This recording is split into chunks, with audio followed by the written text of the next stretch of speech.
Hallelujah, praise the lord. प्रभु यीशु मसीह में मेरे सभी बहन भाइयों को जय मसीह की। मैं आप सबका स्वागत करती हूँ जीवित परमेश्वर की जीवित हजूरी में, जिसमें आकर आप कभी भी सेम नहीं रहते। और जब आप परमेश्वर के पवित्र वचनों को सुनते हैं, तो जब ये वचन आपके अंदर जाता है, तो एक न एक दिन आपकी सिचुएशंस में, आपकी जिंदगी में ये वचन काम करता है।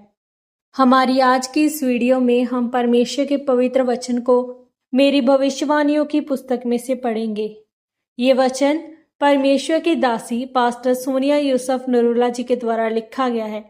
और हमारा ये वचन है कि जब आज आप इन पवित्र वचनों को सुनेंगे, तो इन वचनों के जरिए से परमेश्वर का आत्मा आपसे बात करेगा।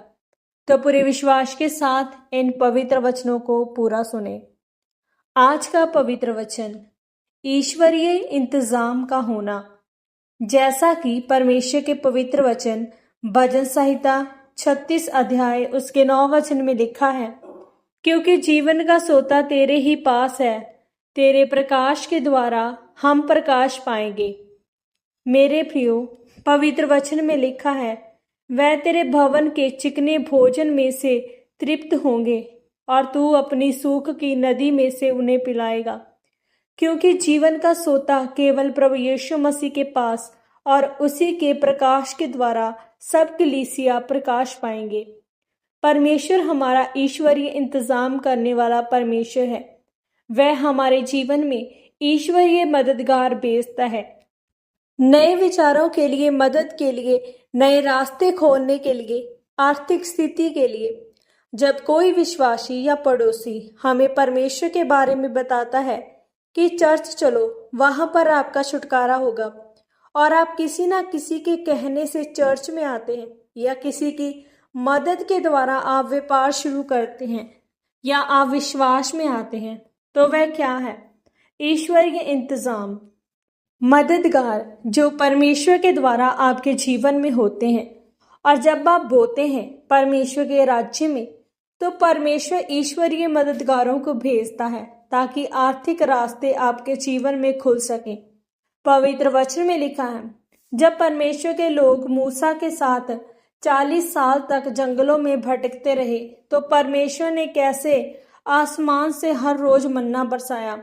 जब उन्हें पानी के लिए प्यास लगी और पानी के लिए कुछ भी नहीं था, तो परमेश्वर ने उस सूखी बंजर जमीन में से पानी निकालकर अपने लोगों की प्यास को बुझाया था। जब लोग भूख से मर रहे थे, तब परमेश्वर ने लोगों के पास बटेरें भेजी थी और उन्होंने मांस खाया और उनकी भूख मिटी थी। इसलिए परमेश्वर कभी भी हमें खाली हाथ नहीं छोड़ता। परमेश्वर का दाहिना हाथ छोटा नहीं कि बचा ना सके। व्यवस्था विवरण 29 अध्याय उसके 5 वचन में लिखा है कि मैं तो तुमको जंगल में 40 वर्ष लिए फिरा, और ना तुम्हारे तन पर वस्त्र पुराने हुए, और ना तेरी जूतियां तेरे पैरों में पुरानी हुई। परमेश्वर हमें हर पल थामता और बचाता है और आशीषित करता है। परमेश्वर ने कहा, 40 साल मैंने तुम्हें भूखे मरने नहीं दिया, जब तक तुम पवित्रताई में परमेश्वर के वचन पर चलते रहे और अपने अगुवे के अधीन रहे।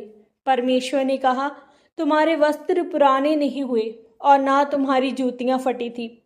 जब अदन की वाटिका में आदम ने पाप किया, तो सब कुछ उसे छीन लिया गया था। सब कुछ, अच्छे फल, आशीष, अदन, व्यापार और परमेश्वर की उपस्थिति से उसने हाथ धो लिया। लेकिन जब प्रभु यीशु मसीह आए, 2 कुरिन्थियों 8 अध्याय 2 वचन में, तुम हमारे प्रभु यीशु मसीह का अनुग्रह जानते हो कि वह धनी होकर भी तुम्हारे लिए कंगाल बन गया, ताकि उसके कंगाल हो जाने से तुम धनी हो जाओ। कि जो आदम के द्वारा सब कुछ खत्म हो गया, तो परमेश्वर का जन्म हुआ कि धनी होकर भी कंगाल बन गया, उसके कंगाल बन जाने से, ताकि आप धनी हो जाओ।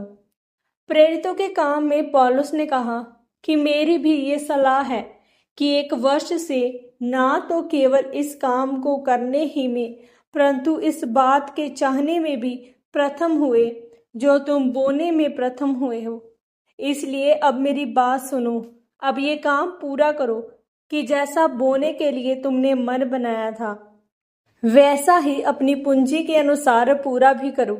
ये परमेश्वर का आर्थिक सिद्धांत है कि जब आप घटी में भी बढ़ोतरी में भी ज्यादा बोते हैं तो आप उससे अधिक पाते हैं। आमीन। प्रार्थना। सर्वशक्तिमान परमेश्वर, इस वचन के लिए मैं आपका धन्यवाद करती हूँ और प्रार्थना करती हूँ कि मैं आपकी आज्ञाओं को हमेशा मानूं और आपके भवन में वफादारी से बोऊं, ताकि मेरे जीवन में आप ईश्वरीय मददगारों को भेज सके। प्रभु यीशु मसीह के पवित्र और सामर्थी नाम में हम मांगते हैं। आमीन, आमीन और आमीन। इन पवित्र वचनों के पढ़े और सुने जाने के द्वारा और इन पर मनन करने के द्वारा परमेश्वर आप सबको बहुतायत से आशीषित करें। सबको जय मसीह की। God bless you all.